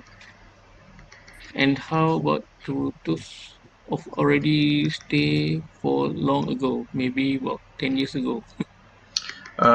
Saya ada satu kursus melibatkan kerja renovation and semua projek lah. So dalam kursus tu antara lain kita tunjukkan bila pihak tuan rumah dia buat kerja-kerja renovation yang tidak berlesen ataupun dia tak mohon lesen lah dengan pihak PBT. So ikut negeri, kalau kat Johor dengan di BKL tak silap saya dia 20 kali ganda nilai denda tu. Tuan-tuan kena ingat dalam Akta Jalan dan Parit Bangunan Akta Jalan Parit Bangunan ada kuasa perobohan ada kuasa perobohan kepada PBT. Yang ini bahaya tuan-tuan, kadang-kadang orang tak perasan. Ada kuasa perobohan PBT. Lagi satu bahaya dia, katakan rumah tu dalam tempoh renovation, pihak inspektorat bangunan ni dia boleh datang, dia bagi tuan-tuan satu notis saman, dia ambil gambar progres masa tu. Lepas tu dia bagi satu proses saman sebab dia kata tuan-tuan buat pembenahan tanpa kelulusan pihak PBT. So saman sebenarnya nilai dia adalah A campur B campur C tadi. A adalah kos kita submit plan untuk plan bangunan tambahan, plan tambahan bangunan. Kemudian kedua untuk permit kerja sementara, ketiga wang amanah lah. Jadi macam kat Johor yang satu kes ni awal tahun lepas, ujung tahun lepas, A campur B campur C tu nilai dia RM1,000. Tapi sebab denda yang dikenakan 20 kali ganda, tuan rumah tu kena notis saman daripada pihak PBT RM20,000. Itu saman tuan-tuan So bila dia kena saman, dia bagi satu time frame pada tuan rumah untuk hantar drawing construction tu kepada pihak PBT untuk kelulusan. Padahal rumah dah terbina. Tapi tuan-tuan, sebab tuan-tuan buat tanpa kebenaran, pihak authority PBT tu dia saman tuan-tuan 20 kali ganda. Kalau kat Johor lah kena 20,000. Kalau kat Kuala Selangor kena 10 kali ganda. Dalam belas ribu lah Jadi bila kena, dia bagi tuan-tuan satu tempoh Jadi kawan saya, seorang PSP, arkitek, dia dapatlah projek tu untuk buat resubmission. Senang cerita lah resubmission. Tapi untuk resubmission, untuk proses resubmission tu boleh submit, pertama kena bayar dulu penalti tu. Tuan rumah tu tuan-tuan, yang kawan saya arkitek ni kata tuan rumah tu kena bayar dulu penalti RM20,000 tu. Bila bayar baru komputer PBT ni boleh terima dia punya resubmission proses. Jadi tempoh tu dah kalang kabut tuan-tuan. Itu satu. So senang cerita, masalah paling besar yang ramai sipu-sipu construction ni cerita ialah melibatkan, pertama CCC memang dah terbatal. Kalau renovation kelas C, CCC memang dah terbatal. Tapi public tak perasan. Kadang-kadang pengurusan lemah, jadi ada perkara yang tak berlaku. Mungkin terus tak kena lah. 10 tahun pun benda tu tak kena. Tapi nanti kalau apa-apa berlaku kat rumah tuan-tuan, katakan berlaku kebakaran, pihak bomba bila dia datang buat pemeriksaan, dia akan keluarkan satu report bomba. Kalau dalam report bomba tu dia katakan bangunan telah diubah. Berdasarkan pelan asal tu, pelan asal tuan-tuan ni berdasarkan submission developer tu. Yang tuan-tuan buat tu, kan tuan-tuan submit kepada bomba kan untuk dapatkan kelulusan KM, dapatkan kelulusan final inspection untuk keluarkan CC dengan bomba. So pihak bomba akan refer balik dokumen tu. Bangunan asal tu bentuk macam mana? Katakan berubah, dalam report tu dia kata bangunan telah diubah suai. Jadi kalau itu saja keluar, dan nanti pihak insurans akan tanya CCC yang baru mana. Kalau tak ada, memang tuan-tuan punya insurans tak ada, void. Itu benda yang paling besar.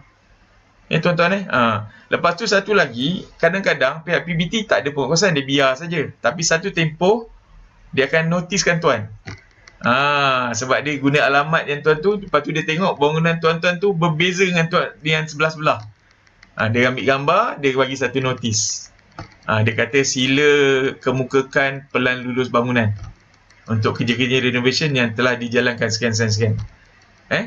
Masalah kat situ tuan-tuan, denda dia ialah satu hari RM1,000. So tarikh mula, tarikh tamat tu bila? Macam tadi, macam kerja renovation tuan-tuan bila pihak inspektorat datang, dia akan ambil gambar. Maksudnya dia bagi satu stop order, dia ambil gambar. Lepas tu dia biar je tuan-tuan. Lepas 3-4 bulan dia datang, dia ambil gambar, rumah dah siap. Jadi dia kira tuan-tuan, satu hari RM1,000. Itu tuan-tuan kita biasa benda ni tak perasan tuan-tuan benda ni tak perasan Cik Rosli benda ni sangat bahaya. Okay, Cik Rosli. Okey, baik. Kita pergi yang seterusnya. Sekarang ni tengah berdepan dengan tribunal. Apa yang owner complain semua dah buat tapi owner still tak puas hati. Sebab material saja daripada Cik Mio Fazli. Ini selalu kalau owner masuk tribunal, dia satu, dia dah panggil assessor. Kedua, macam saya cakap tadi tuan benda yang tuan-tuan nak jaga sebenarnya adalah SPA, Sales Purchase Agreement. Sebab dalam Sales Purchase Agreement tu dia ada finish schedule. So masuk sekarang, owner tak puas hati sebab finish schedule tak sama. Contohlah pakai porcelain tiles, tiba-tiba buat kerja pembaikan, mungkin stok tak ada, tuan-tuan rework, tuan-tuan pakai tile yang jenis lain. So bila dia tak puas hati melibatkan bahan binaan, owner tu ada hak yang sangat besar sebab bahan binaan ni termaktub dalam jadual keempat Akta 520 CIDB. Itu satu. Kedua, owner boleh kenakan tuan-tuan balik kalau tuan-tuan pakai barang-barang yang tak ada siring. Itu nak kena hati tuan-tuan sebab ni bawa akta jadi kesalahan. Dalam CIDB, denda kalau tuan-tuan pakai bahan binaan yang tak ada siring, denda ni macam kelas yang lepas Cik Rosli, denda ni RM10,000 sehingga RM500,000. So sekarang isu dia kalau owner kata dia tak puas hati sebab bahan binaan tu ada masalah sikit. Tetapi kalau sebab tuan-tuan dah buat repair, tuan-tuan sepatutnya ada paperwork yang menunjukkan yang kerja repair dah dibuat. Sebab sepatutnya dari segi paperwork, tuan-tuan dah bersedia lah. Bila dia komplain saja, sepatutnya kontraktor, katakan dia masih dalam proses DLP. Bila kontraktor buat, sepatutnya form tuan-tuan tu, tuan-tuan mesti ada satu format. Format sebelum, semasa dan selepas. Dan mungkin kalau kita ada isu melibatkan bahan binaan, kita masukkan sekali dalam format kita, bahan binaan apa yang dipakai, nombor series dan sebagainya. Itu kita mesti minta kontraktor buat. bagi pihak kita lah. So jadi form tu kita, jadi benda ni kadang-kadang kita belajar, so kita improvise lah kita punya sistem untuk form work, untuk dari segi borang. So bila kita datang, bila katakan kita dipanggil untuk kes tertentu, kita tinggal bawa file saja dan depan yang Arif kita tunjukkan lah. Untuk rumah tersebut kita dah buat yang pertama, yang kedua, yang ketiga, yang keempat. So nanti yang Arif, atas yang Arif, sama ada yang Arif mentaksirkan dari segi hukum, dari segi akta, tuan-tuan telah memenuhi tanggungjawab tuan-tuan. Maksudnya bila dia komplain, yang penting yang Arif tengok ialah bila tuan-tuan tutup close tu, job tu bila tuan-tuan dah siap. Dan dalam customer charter, tuan-tuan kata customer charter saya 14 hari. Jadi setiap tarikh tu ada tarikh dia lah. Dan purchaser ada sign, dan tuan-tuan tunjuk semak. Sebab akhirnya kita minta jasa baik yang Arif untuk mempertimbangkan sama ada kita dah menjalankan tanggungjawab kita ataupun akhirnya purchaser tu adalah bersifat difficult people. So yang Arif akan tengok, dia akan berlaku fair pada tuan-tuan. Yang penting tuan-tuan paperwork pun nak kena siap, sebab bila purchaser tu masuk kepada tribunal, salah satu yang saya tunjuk tadi, dia punya defect report tu memang complete tuan-tuan. Dia berdasarkan, kalau dia pakailah freelance assessor ni, mereka akan refer pada CI7. Tapi tuan-tuan pun buat kerja pembaikan, jadi tuan-tuan pun nak kena tunjukkan. Itu pendapat saya tuan-tuan. Cik Rosli? Okey, baik. Kita pergi pada soalan seterusnya berkenaan dengan renovation landed tadi. Jika tuan rumah bina sebuah kabin di tepi rumah dan masih dalam kawasan tanah tuan rumah, perlu ke apply ke PBT? Daripada Muhammad Sobirin. Kalau melibatkan tambahan struktur, ya. Cik siapa tu? Sobirin. Cik Sobirin. Sebenarnya yang kategori C ni kan tuan-tuan, tuan-tuan boleh start untuk dapatkan maklumat kat Google, boleh dapat maklumat tu. Untuk kategori C ni kalau melibatkan tambahan structure, walaupun dalam kawasan, contoh dia buat di rumah corner lot, so dalam corner lot kalau ikut dekat Selangor, dia punya setback tu untuk sisi dengan depan ialah 10 kaki. Katakan dia besarkan tu, tapi kalau melibatkan structure, itu sebenarnya adalah kategori C. Kategori A ni hanya kerja cat, pasang aircon, pasang awning yang dah siap dalam satu hari. Dia dah siap, dia pasang kat tuan, dia pasang dia pasang terus, itu siap dalam satu hari. Lepas tu mungkin pasang sikit mozaik, kurang 6.5 meter square. Itu dibenarkan. Itu tak perlu permit, tak perlu apa, tak ada masalah.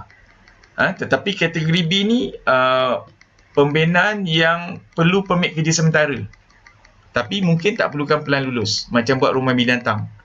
Tapi kalau yang macam tuan cakap buat kabin, selalu orang buatlah satu macam mungkin tambahan untuk buat store dan sebagainya. Ada tak pertambahan struktur kat situ?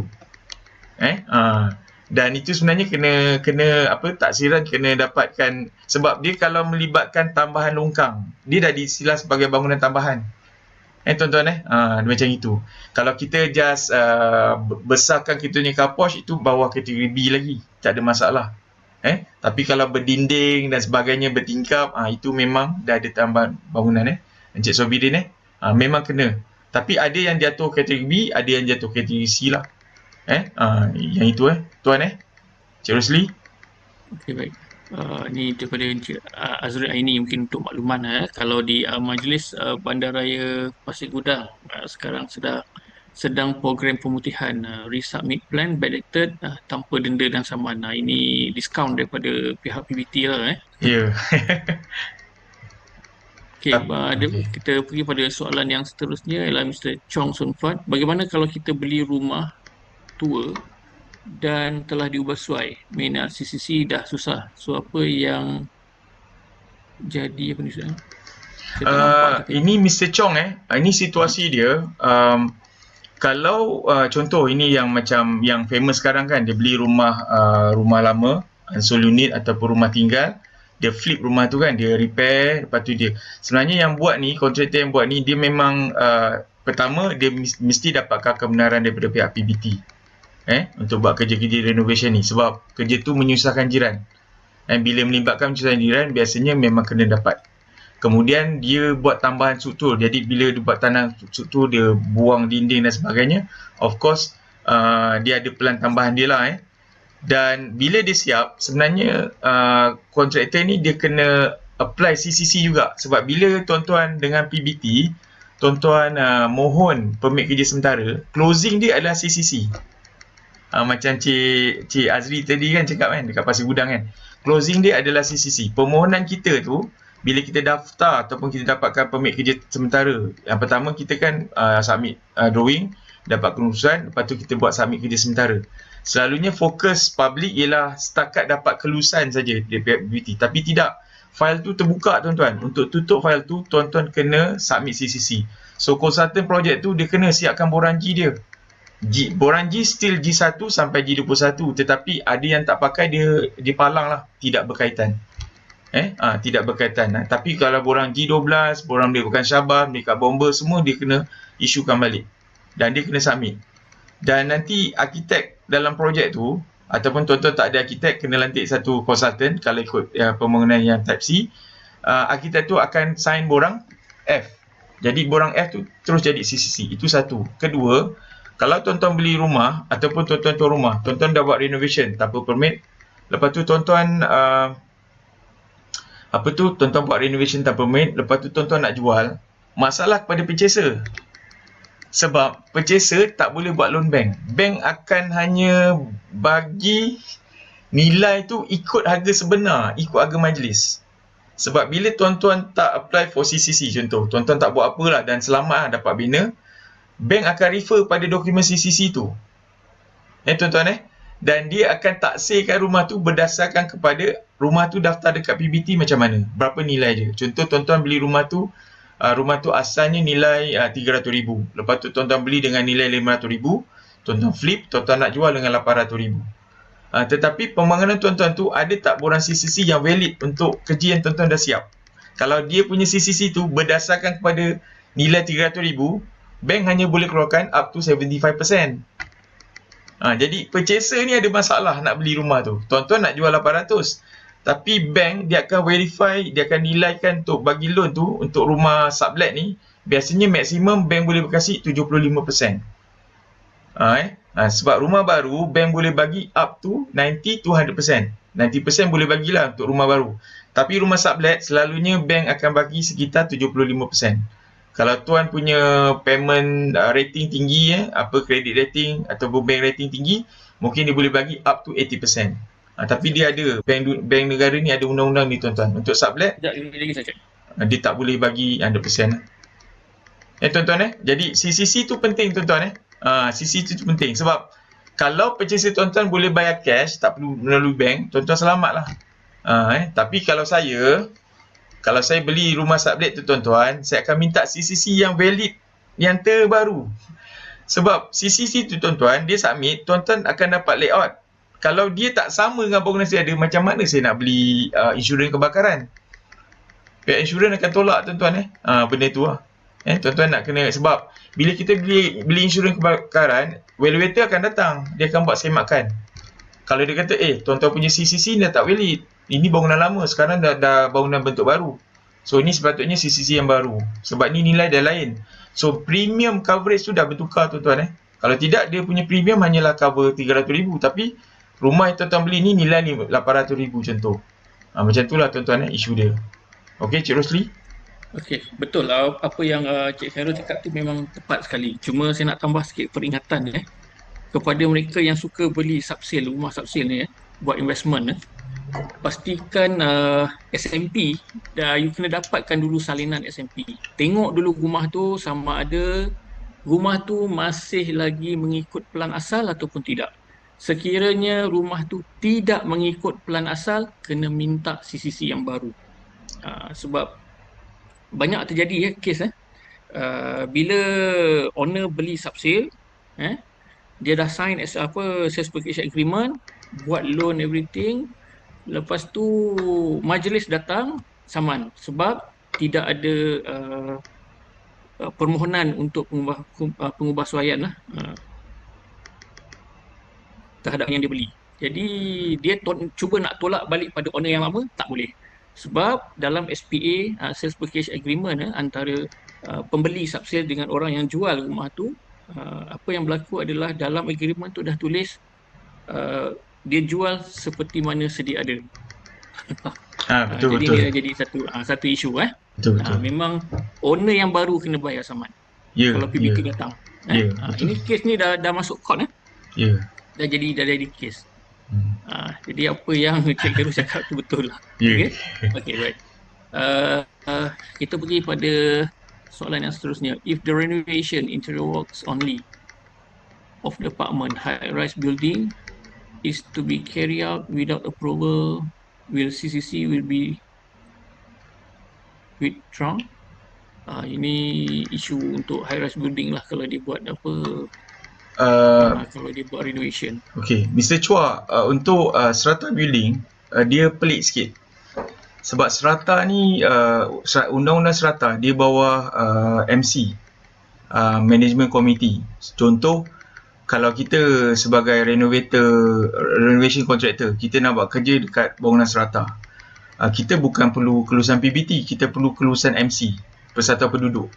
Sebab dalam Akta Strata, dia kuasa tu memang kuasa di bawah, bukan bawah PBT, dia bawah Persatuan Penduduk. So pertama, renovation yang Mr. Chua nak buat tu sebenarnya kena dapat kelulusan daripada MC. Itu yang pertama lah. Kemudian untuk CCC ni, pihak MC akan tetapkan sama ada tuan punya CCC terbatal atau tidak lah. Sebab kadang-kadang dia ada fire hazard dan sebagainya. Kalau melibatkan fire hazard tu, biasanya MC masa dia review tuan-tuan punya plan tu, sebab MC biasanya dia ada consultant yang akan jagalah. Sebab bawah strata ni pelik sikit tuan-tuan. Pelik sikit. Tapi kalau tuan-tuan fight ke tribunal, tuan-tuan punya forum adalah bilik strata lah. Dia ada tribunal strata bawah KPKT. Dia asing, dia terasing. Kalau landed ni memang kita berurusan dengan tribunal dan juga memang dengan PBT lah. Kalau strata ni dengan MC. So MC ni masa tuan-tuan submit drawing tu, dia akan refer pada consultant dia akan tengok perubahan tuan-tuan tu ada melibatkan fire hazard atau sebagainya. Tuan-tuan ni dalam bentuk bangunan lah. Sebab kalau of course bahagian apartment ni kita hanya boleh buat dalaman.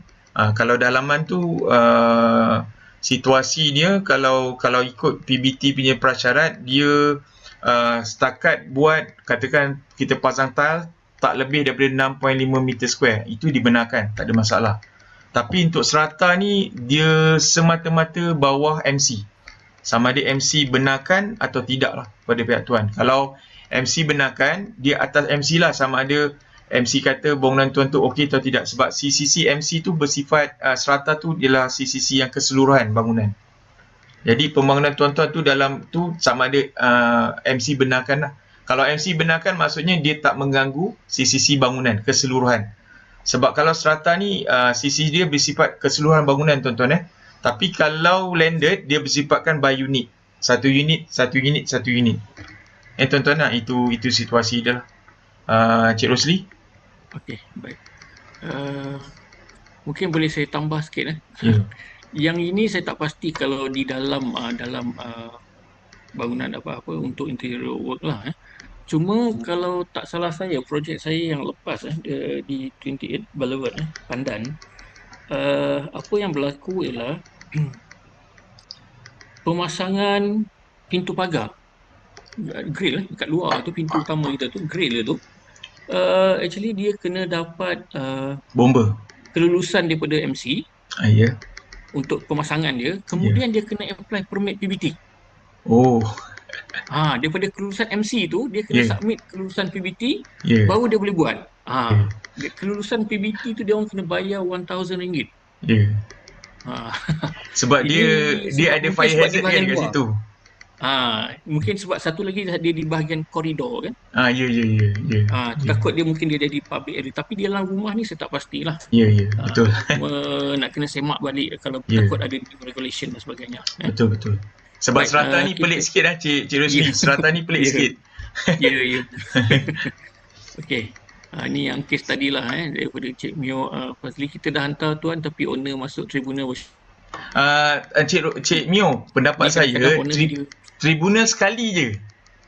Sepatutnya tribunal sekali je. Sebenarnya tuan-tuan, dalam apa undang-undang, tribunal owner boleh masuk sekali je. Dia tak boleh masuk 2 kali. Sepatutnya lah. Kalau dia boleh masuk 2 kali ni pelik. Cik Mio. Kalau tuan-tuan baca prosedur kan, dia sekali je. Dia boleh daftar untuk 1 kali saja.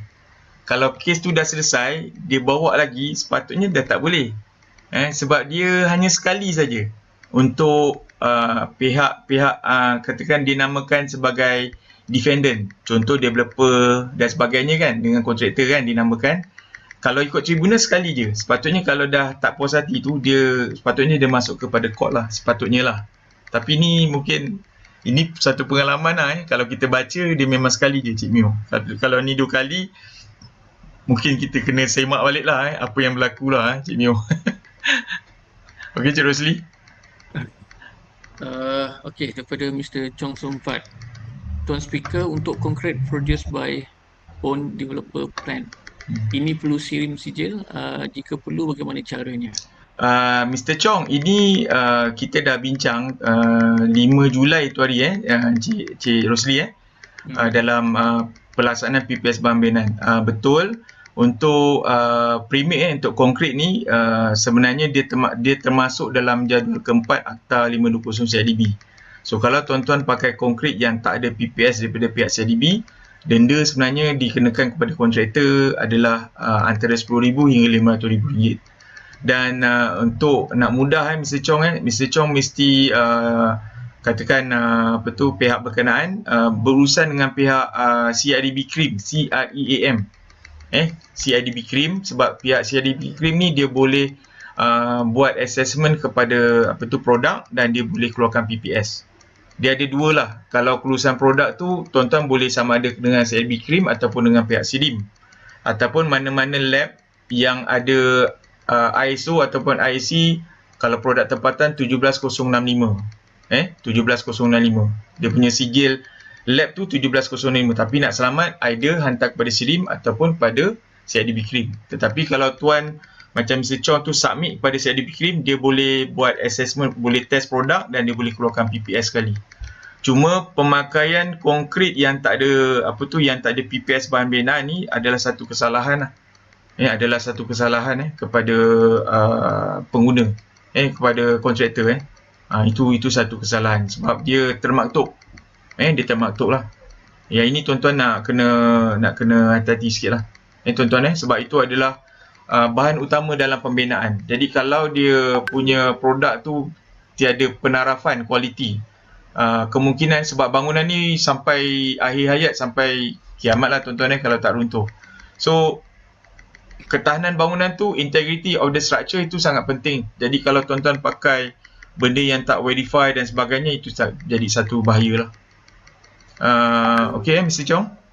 Tapi paling senang Mr. Chong berurusan dengan CIDB CRIM lah. Nanti dia akan panggil pegawai untuk buat assessment sampai dapat kita panggil PPS CIDB. Yang itu Mr. Chong akan tip top lah, tak ada masalah. Kalau dengan CIDB CRIM lebih mudah lah. Dia buat test produk dan dia akan bagi tuan-tuan lesen ataupun sijil PPS. Tapi selepas 2 tahun tuan-tuan kena renew lah.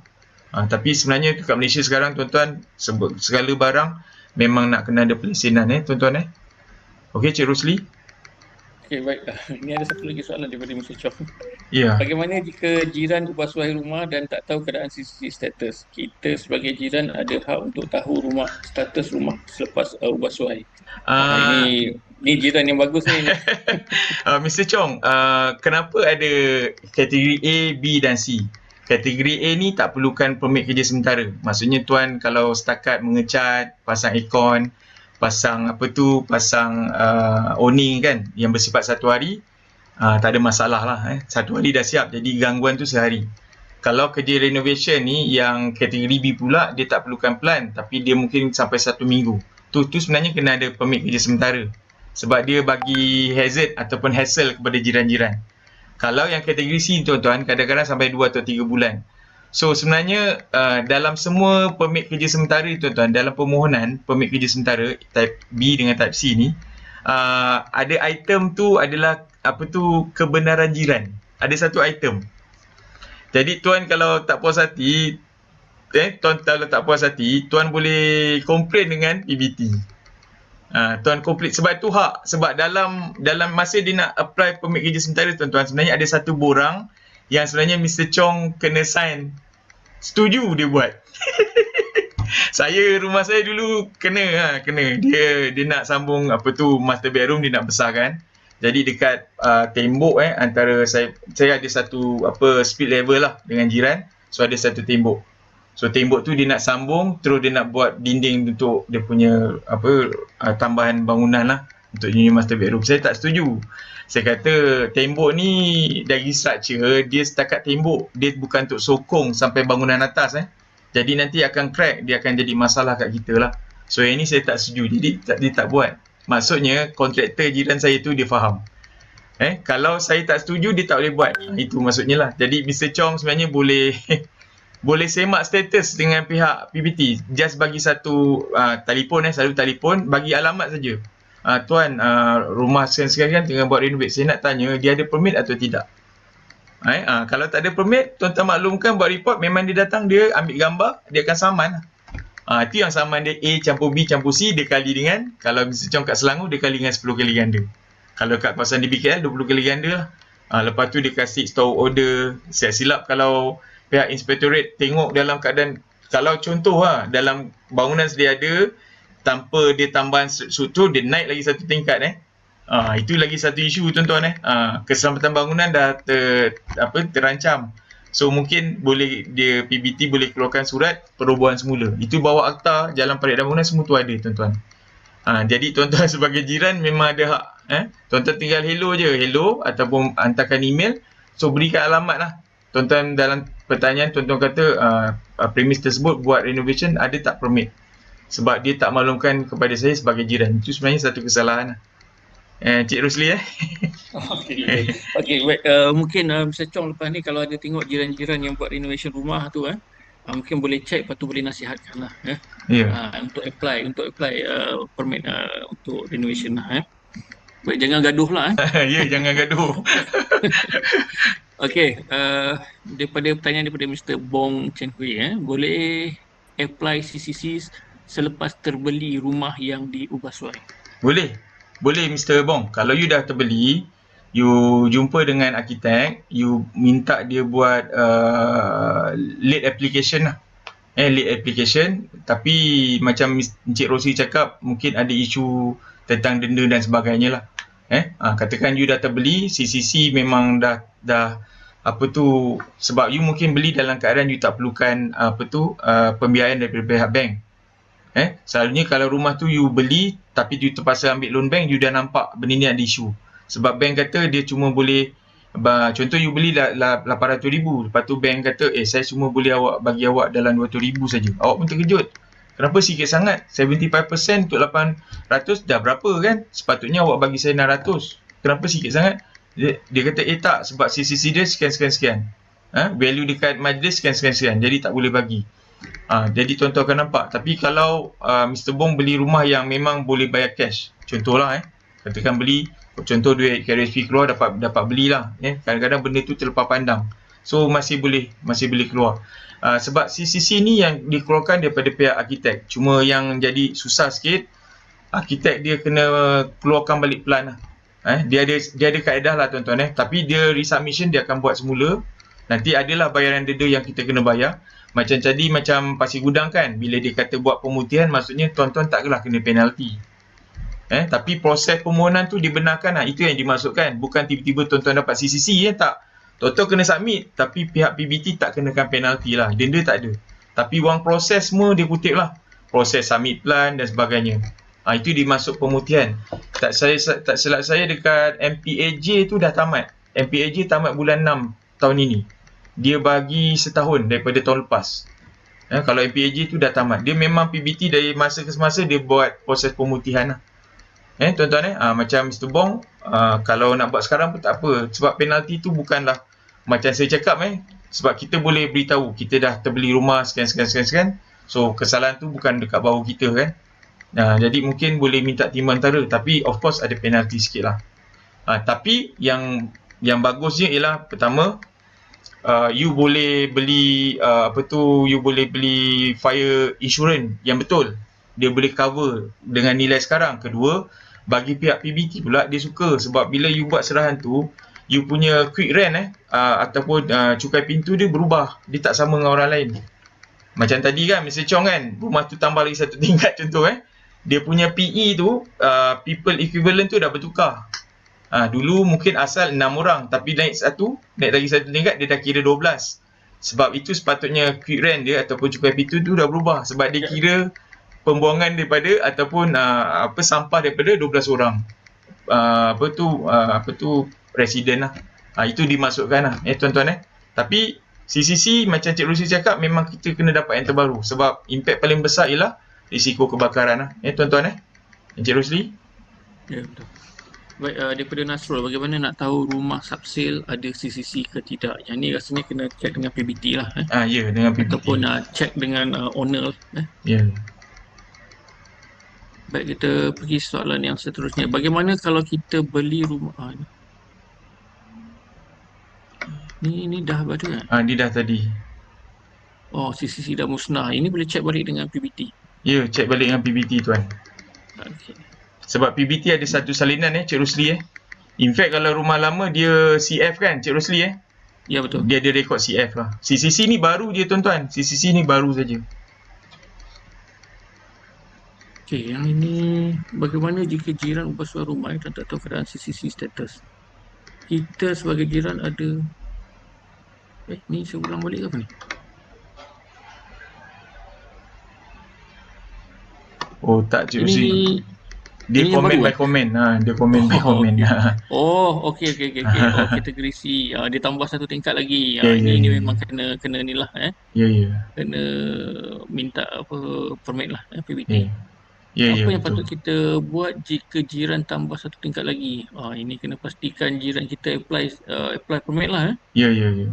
Sebab tuan-tuan, kalau yang buat renovation ni tuan-tuan pada rumah sedia ada, buat tambahan bangunan. Drawing dia tu ada 3 warna tuan-tuan. Warna dalam drawing yang sama. Warna hitam tu warna bangunan sedia ada. Warna hitam, warna biru structure yang tuan-tuan buang. Structure yang tuan-tuan runtuhkan. Warna merah structure yang baru nak dibuat. Jadi submission tu memang macam itu tuan-tuan Dia punya kalau pihak arkitek lah, kalau tuan-tuan dia kawan-kawan arkitek, bila untuk renovation ni dia submit, drawing tu sendiri ada 3 warna. Kalau warna biru tu dia dalam drawing yang sama tuan-tuan. Apa part yang warna biru tu itu maksudnya part tu kita buang. Katakan dinding tu kita buang dan sebagainya, tiang tu kita buang dan sebagainya, itu warna biru. Warna merah ni maksudnya sutur atau binaan baru. Dia kena tunjukkan.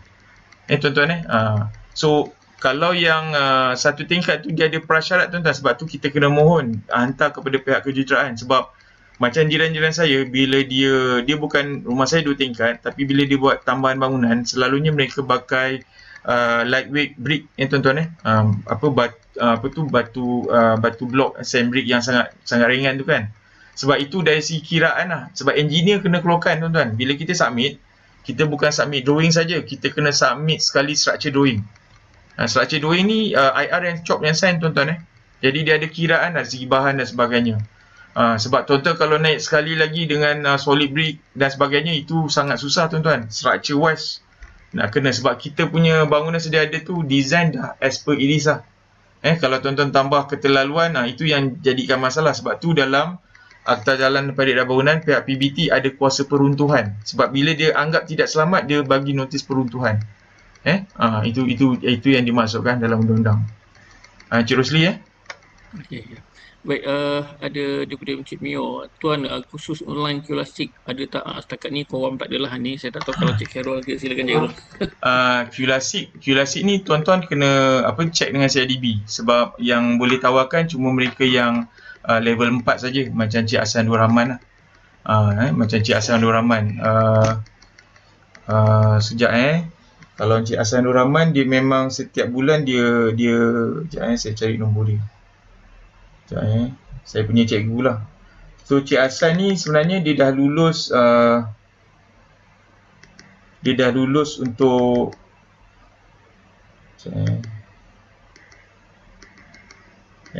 Tuan-tuan tanya kan. Curasik.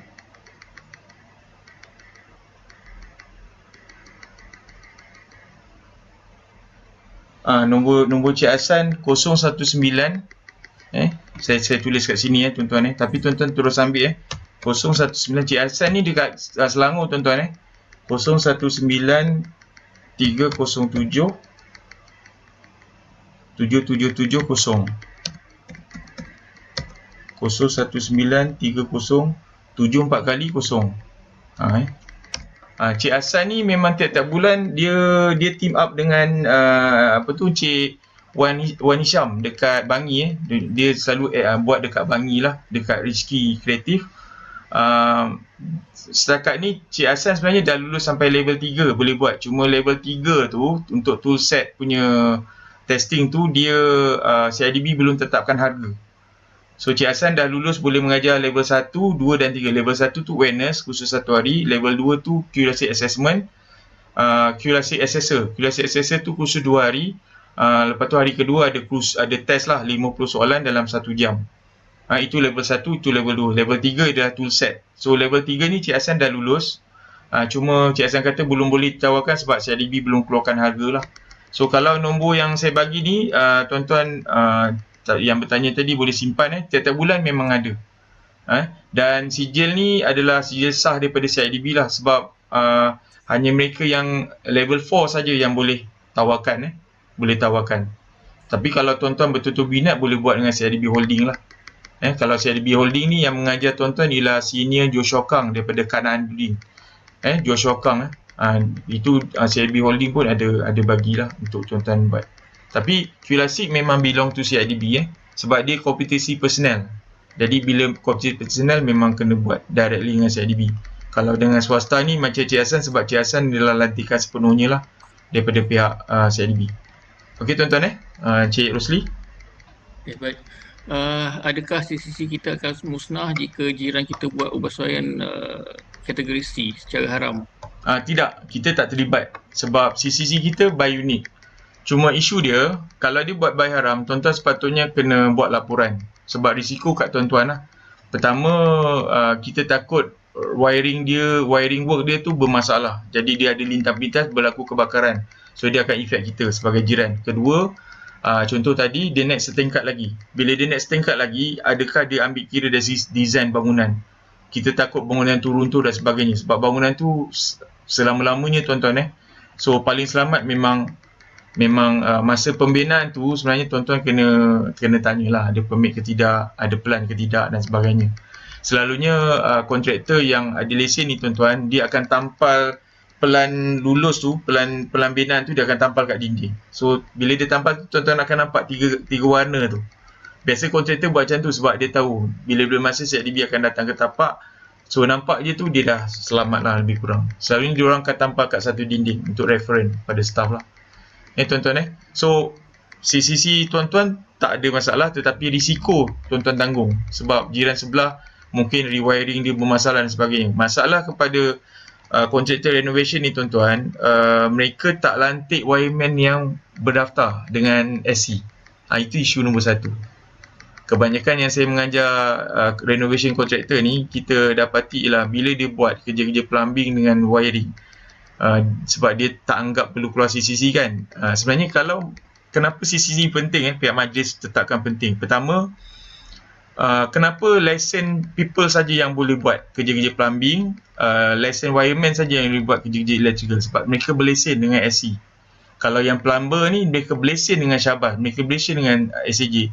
Jadi mereka punya work tu tuan-tuan, dia kenapa ada melibatkan verification daripada pihak lesen ni sebab kalau SAJ, dia ataupun Syabas, dia sangat khawatir kalau ada berlaku kebocoran dalaman. Kenapa berlaku kebocoran dalaman? Sebab plumber yang buat tu bukan plumber yang kompeten yang berlesen. Kadang-kadang dia pakai pipe yang tak ada standard pun. Pipe yang tak ada BS. Contoh tak ada PN16 dan sebagainya. Sekarang banyak pakai PN16 kan tuan-tuan. Dia tak pakai pipe yang ada BS. Tak ada standard. Tak ada sirim lah. Jadi benda tu over the time dia akan bocor. Dan bila bocor nanti tuan rumah akan komplain. Sebab bil tinggi. Tadi bila disemak rupanya ada gangguan. Sebab tuan-tuan bila buat penyambungan tu bukan competent person yang buat. Kalau yang wireman tu pun ada isu. Yang wireman ni pula isu dia ialah bila dia buat electrical tu, dia bersifat main tapping je tuan-tuan. Dia bukan buat DB yang baru. Sepatutnya bila contoh tadi macam Mr. Chong je bangunan, dia naik lagi satu tingkat. Kalau dia betul-betul gunakan everything yang ikut undang-undang, wireman tu PW4 bila dia buat kerja, dia akan buat agihan, dia akan buat DB yang baru untuk tarik. So dia punya kiraan distribution tu kiraan ampere dia tu betul. So itulah bangunan dia tak trip dan sebagainya macam tu tuan-tuan Sebab tu benda-benda tu penting. Sebab tu pihak PBT sangat pentingkan CCC. Sebab CCC ni tuan-tuan, macam kita bincang tadi, dia ada borang G. Dan setiap borang G ni melibatkan competent person. Tuan-tuan sebagai orang yang projek ni, kalau yang kontraktor, tuan-tuan projek manager kontraktor ni cuma sign lebih kurang 8 borang saja. Yang lain adalah competent person. Kalau melibatkan air, plumbing dan sanitary, memang license plumber kena buat. Kalau melibatkan wiring, wireman SC PW4 yang kena buat dan sebagainya. Sebab tu benda tu sangat-sangat penting. Tuan-tuan Okey, Cik Rosli.